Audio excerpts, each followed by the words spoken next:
Welcome to the second of 6 ACIS Web Services webinars. This series of webinars is intended to provide the necessary background for developers to effectively participate in a hands-on ACIS workshop sponsored by the Northeast Regional Climate Center at Cornell University on August 7th through 9th. This webinar will focus on the basics of ACIS Web Services calls and provide specific details on a call to obtain station metadata. There are 5 basic ACIS Web Services calls. StnMeta will be the focus of this webinar. The StnMeta call provides access to metadata for a station and information about stations within a geographic area. The third webinar will be on the general call. General identifies available geographic information within an area. For instance, it can be used to list all the counties in a particular state. The focus of future webinars will include the calls Station Data, which returns daily or monthly climate data summaries for a single station. Multi-station data will be the focus of webinar 5, which returns data for multiple stations for a particular day or summarized data for a particular month. Grid data will be the focus of webinar 6. This provides access to the ACIS gridded datasets. It can be used to get daily or monthly climate data for single or multiple grids. It can also be used to spatially summarize climate data over a geographic area. The final aspect of grid data is the ability to produce map-based output. The StnMeta call requires one of 2 input parameters. These input parameters can either be a station identifier. The station identifier is specified. The StnMeta call returns metadata for a specific station. In addition, users can provide StnMeta with an area specifier. This might be a county, a state, or a river basin. When used in this way, StnMeta returns information about all the available stations within a specific area. StnMeta can return 8 types of metadata. These include the station's name, coordinates, elevation, and state and county. StnMeta can also return the station identifiers associated with the site. This includes an internal ACIS ID. Finally, StnMeta can return the valid date range for data at a site. Information is passed back and forth to ACIS Web Services using JSON objects. The website www.json.org provides a wealth of information about JSON objects. This site defines JSON objects as lightweight data interchange formats. A JSON object is easy for humans to read and write, but it is also easy for computers to parse and generate. JSON objects are language independent, which makes them easy to use in different programming environments. At the heart of JSON objects are name-value pairs. These are similar to Python dictionaries. JSON objects are enclosed within curly brackets. Name-value pairs take the form of name, colon, value. Names are specified as strings. In ACIS, values can be strings, lists or arrays, or objects themselves. Multiple name-value pairs are allowed and used in ACIS Web Services. These pairs are separated by commas. An ACIS query builder is available at the following website. It provides a useful teaching and reference tool for ACIS Web Service development. The tool will be used extensively in the remainder of this webinar. The 5 types of web service calls are located across the top of the query builder. We can switch back and forth between the types by clicking on the buttons. First, we will focus on StnMeta. When you click in the Station ID box, a list of Station ID types appears. Station ID can take the form of any of these types. Let's choose a co-op ID. When we hit Submit, 2 JSON objects are displayed. Parameters is the object that's sent to the web services. In this case, the object has 1 name-value pair. SIDS is the name. It is the abbreviation used in ACIS for station ID. The value is the co-op ID for Ithaca. Results is the JSON object that is returned by web services. The form is a little more complex, but it still follows the name-value convention. Meta is the name. This is the ACIS convention for metadata. The value takes the form of an array of JSON objects. We have requested metadata for a single station, so the value array contains a single object. Remember that objects are enclosed by curly brackets. The object is comprised of 6 name-value pairs. UID is the name of the first pair. UID is just an internal ACIS ID. It has a value of 18667. This value will rarely be used. The second name-value pair is more useful. The name LL gives values for the longitude and latitude of the station. Here the values take the form of an array, with negative values denoting west longitude and south latitude. SIDS gives all the station identifiers associated with the station. These are returned as an array. Each element consists of a station ID and a station ID type. For example, 304174 is Ithaca's co-op ID. This is signified by a station type 2. If you click in the station ID box to the left, the list of station ID types reappears. Ithaca also has a GHCN ID of USC00304174. 6 is the station ID code for the GHCN. Ithaca can also be described by an NWSLI code of 7. Additional name-value pairs give state, elevation, and feet, and the name of the station. The return object gives the default set of station metadata.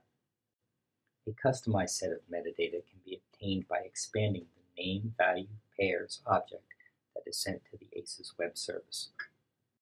This can be done by clicking in the Meta Options box to the left. The table that appears shows the available metadata.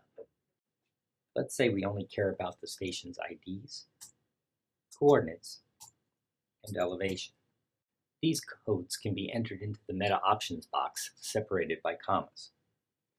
When Submit is clicked, we see a second name-value pair has been added to the parameters object.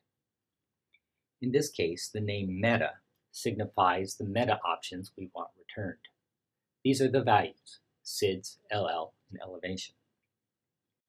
Notice the results object only contains these 3 metadata options. Another useful metadata option is the valid date range.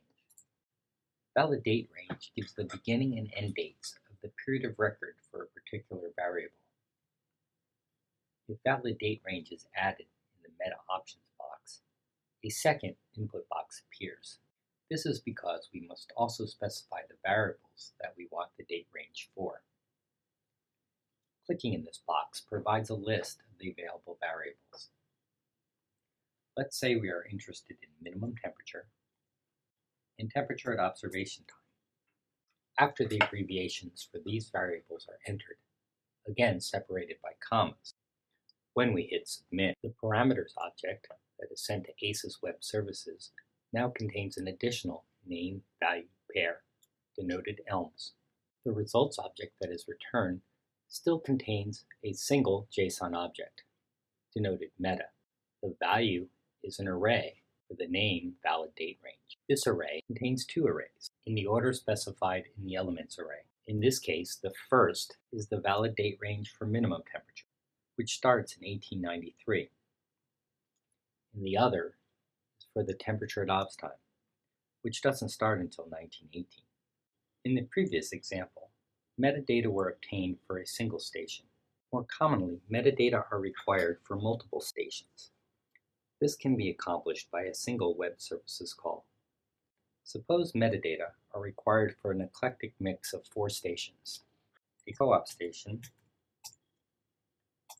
with an ICAO ID, a station from the ThreadX network, and a CocoRA station.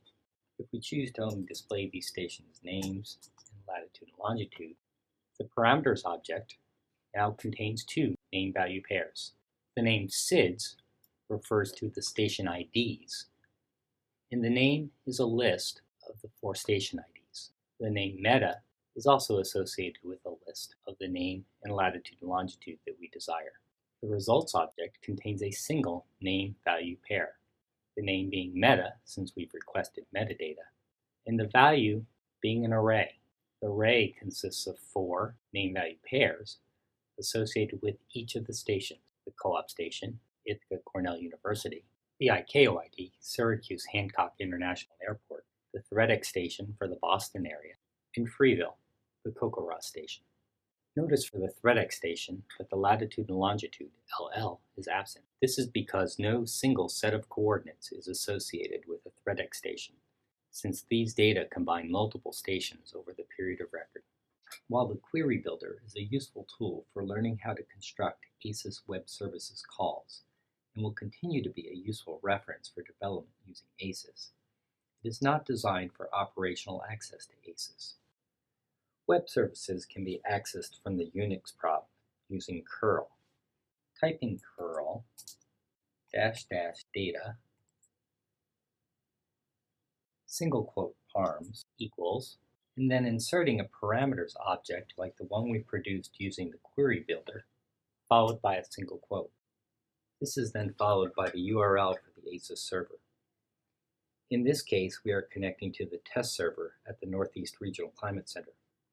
Eventually, ACIS Web Services will be accessed using the server data.rcc-acis.org. Notice this call returns the same results object as in the Query Builder. Once you have become more comfortable with the format of the web services calls, you might choose to alter the parameters object here. Suppose you would like metadata for an additional station, say Binghamton. Not knowing the co-op ID for Binghamton, but knowing its ICAO ID is KBGM, you can simply add KBGM to the value field for SIDs. Hit return and see the metadata for both stations. Notice the meta array now consists of 2 objects, the first for Ithaca and the second for Binghamton. This is the order in which we specified the stations in SIDs. In this example, also note that an empty array is returned for the valid date range of the temperature at obs time at Binghamton, since this station does not report this variable. You can also specify your calls to ACIS Web Services in the form of a URL. Point your browser to the meta server at testdata.rcc-acis.org/StationMeta. To obtain the metadata for the previous curl example, StationMeta would be followed by a question mark. SIDS equals the co-op ID for Ithaca, comma, the ICAO ID for Binghamton, ampersand meta equals the metadata codes for station IDs, latitude and longitude, elevation, and valid date range, ampersand elms equals the variable codes for minimum temperature and temperature at observation time. When we hit return, the results object appears in the browser. When specifying the web service call in a URL line, a question mark is used to denote the start of the parameters. Ampersands are used to separate name-value pairs, and the colon used in JSON objects is replaced by an equal sign. Now back to the Query Builder. Remember, the required field in the StationMeta call can either be a station ID or an area specifier. Clicking on StationMeta clears our previously specified information. Suppose you are interested in identifying all stations in a county. This requires entering the FIPS code for the county of interest. In this case, we'll choose a county in Tennessee. When we hit Submit, the parameters and results objects appear. The parameters object contains a single name-value pair, the name county, and the value 47005, the FIPS ID for Benton County, Tennessee.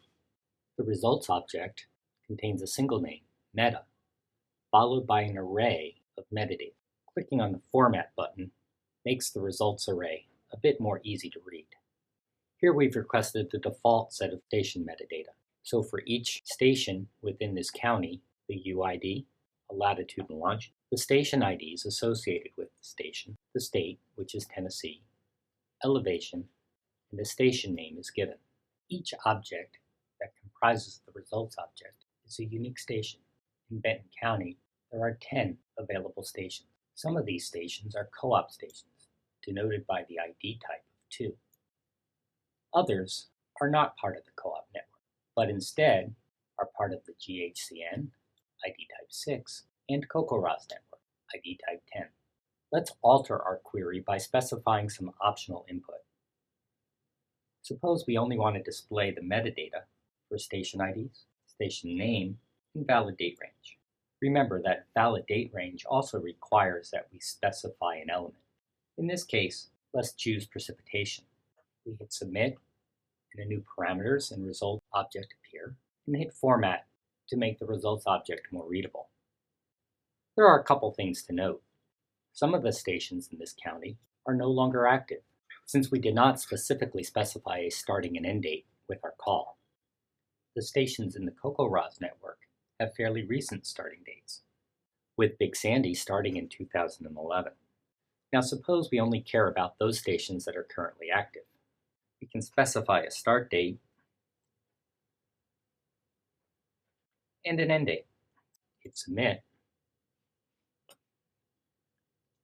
and format our results object. We can see fewer stations are shown now, with only 5 of the original 10 stations being currently active. When start date and end date are specified as optional input, 2 more name value pairs, sDate and eDate, are required in the parameters object. We change the element type to maximum temperature. We see fewer stations are returned because we've eliminated the CocoRoS stations. Let's try a different request. Suppose we're interested in stations that are in Binghamton's county warning area.